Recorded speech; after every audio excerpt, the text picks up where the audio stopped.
Hey everyone, Sean McLaughlin here. I'm just in my car welcoming you to a very special mini-ep of the podcast. I'm just off to pick up Jonny Pelham, who's in West London, and we're going to be driving to the Machynnleth Comedy Festival in Wales, which is about 5 hours away. And we're just going to record this episode and just give you an insight into what our lives are like outside of the podcast. You know, you're going to follow us as maybe we see some celebrities on the way. Maybe we'll buy some food.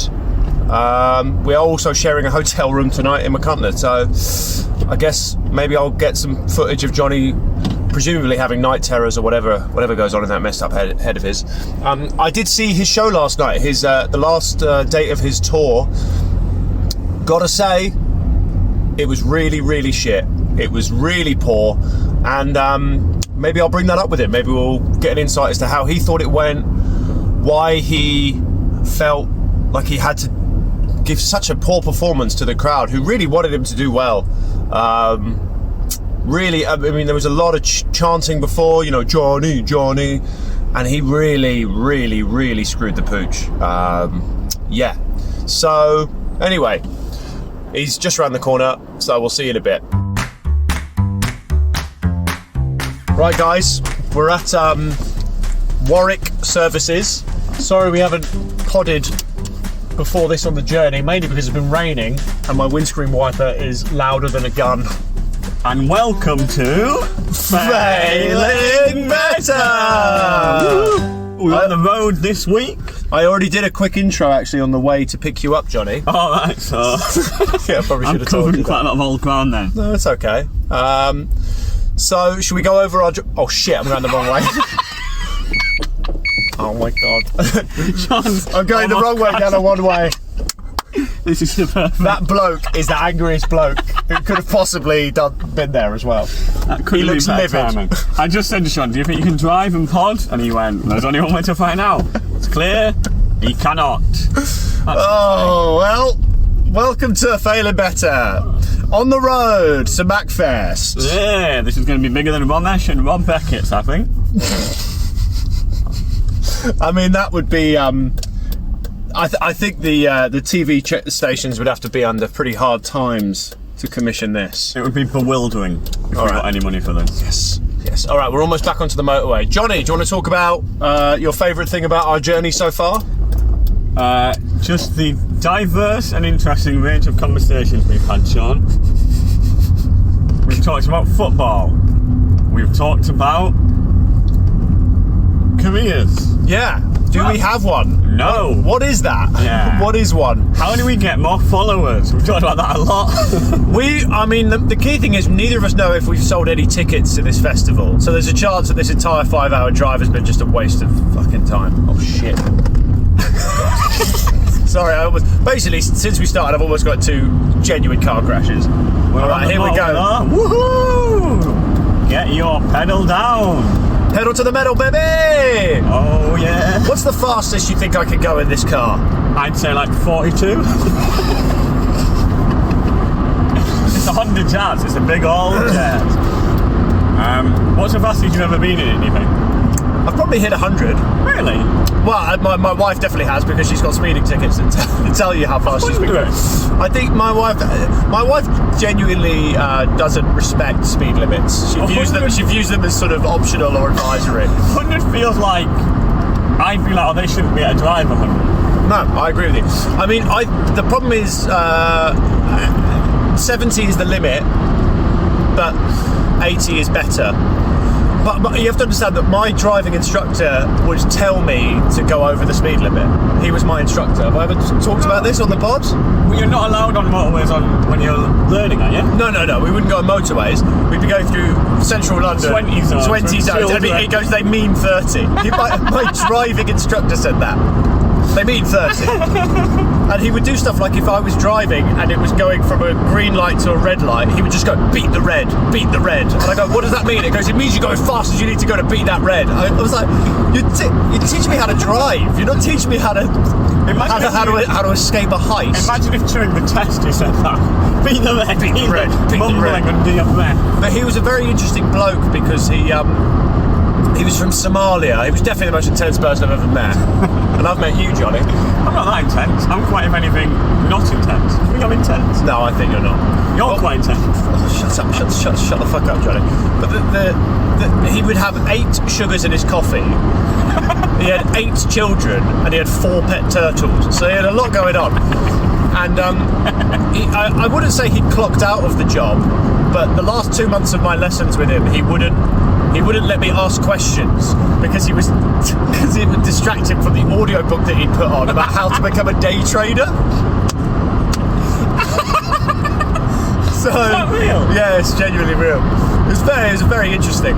And I remember when we got to the test centre when I was doing my test, and he just said, "Look, you're going to fail because you're not ready to learn to drive." And then You're not ready to learn. No, you're not even ready to learn to drive. Retake your provisional. No, but I passed with flying colours. Well, hey. So there we go, first time. Maybe he was doing the old reverse psychology on you. Well, if he was, he learnt about it in his day trading course. Have you ever driven, Johnny? I've never driven. I imagine I would be the fucking worst driver in the world. But I think I'm going to learn. Yeah. So that'll be exciting. How many times are we going to take me to pass? / do you think I'll ever pass? I don't think you have any desire to drive, though, do you? I am going to learn to drive, I think. Just because we've got a dog now and putting him on public transport is so hideous. Yeah. That I just might learn to drive for that. I think it'll take you a long time to learn to drive. I need to. I might look for like a driving instructor who's good at dealing with fucking idiots. And there must be people who go, I'm going to be bad at this. I can recommend a bloke from Somalia. Keep in mind, he will threaten you very frequently with violence. So Johnny, I was saying in my introduction, I went to your show last night. It was so lovely. I heard your laugh a few times, Sean. Yeah, I was definitely laughing at you and not at funny tweets I was looking at. How do you think the show was? Out of 10, how would you rate it? I would say like 7.5. Alright. What did you rate? Do you rate it as well? I do rate it. Did you give it a rate? Because if you said it's like a 4, I'd be like 7.5. Then I'll look like a doofus. No, I thought you had good. I thought you came out with good intentions and you gave it a go. Yeah, and I think it's nice that I cried. I think it's nice. It's an odd choice to cry as you're walking on stage. Yeah, I'm all about being fully like in the moment with the audience. I just had a bad day. I went on and I cried, and then I just kept crying. Could I ask what the set was? There was like a set there. Was that from is there a play going on? There's a play. Yeah, I sort of forgot to mention it, didn't I?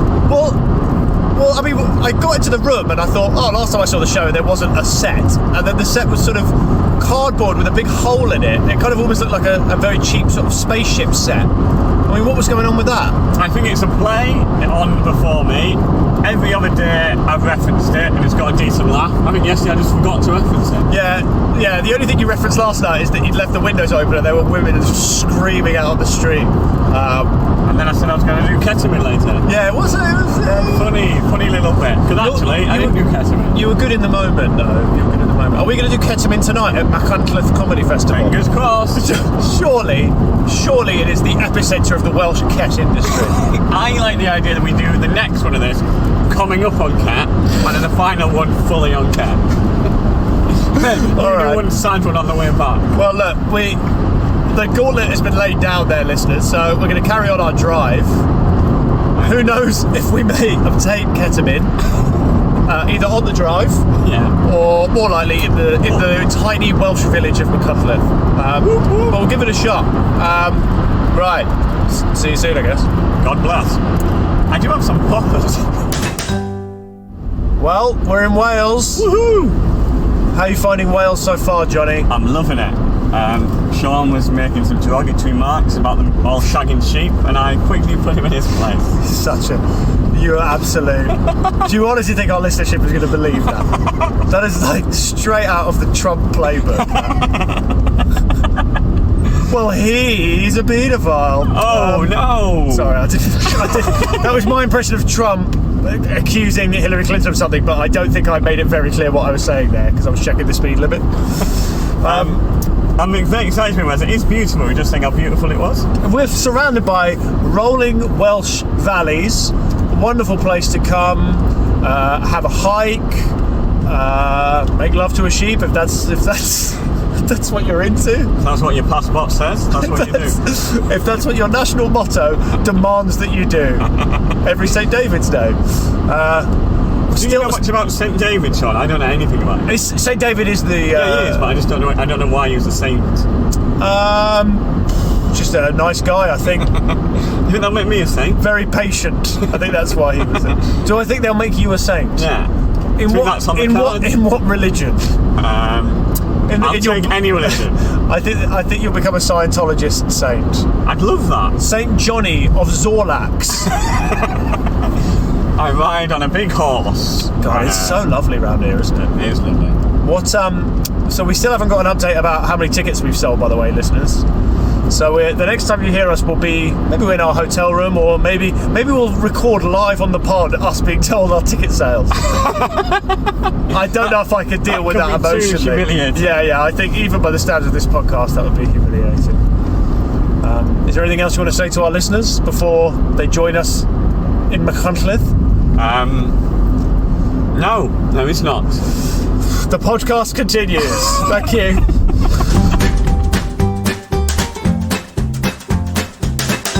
Action stations on the pod. I'm trying to fill up. Sean went in the wrong way, and now he's giving evils to a man in a massive car, hoping he'll move, aren't you?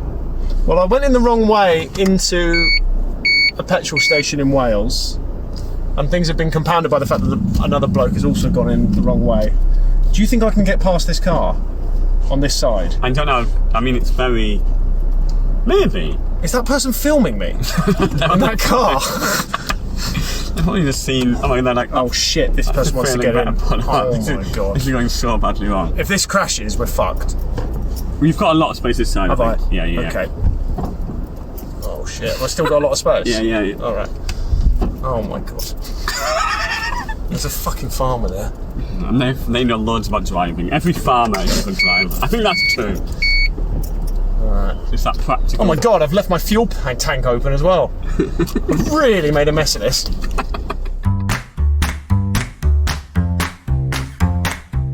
We're in our hotel. We've made it. We made it. We're in Machynnleth, everyone. We're sharing a twin room. Yeah, the beds are closer together than we'd like. We are wondering now why we didn't just get separate rooms. Should we? Well, I think the main reason why is because I was paying for the rooms, wasn't I, Jonny? Yeah, and now you're showing so much money. I've not paid him for anything yet. I owe you like £1,000. Yes. I genuinely do. Well, look, that's all water under the bridge, Jonny, because we've got a little TV with our name on it. We've got a lovely bath, and Failing Better is on tour. We've got 2 armchairs. We have 3 vases. Lad's on tour. I mean, what is that? What is that? It's a hairdryer, isn't it? I think it is. Yeah. The phone's old, isn't it? Very old phone. I mean, this is our place where if one of us got killed, the other one probably goes to jail. One of us got killed? Well, let's put it this way. One of us is going to die tonight. Uh-oh! And I'm going to die metaphorically and maybe literally. That would be fun, wouldn't it? It'd be awful. I'm so scared of death. I can't be bothered with this now, Jonny. Thank you. A podcast from producerpaul.co.uk.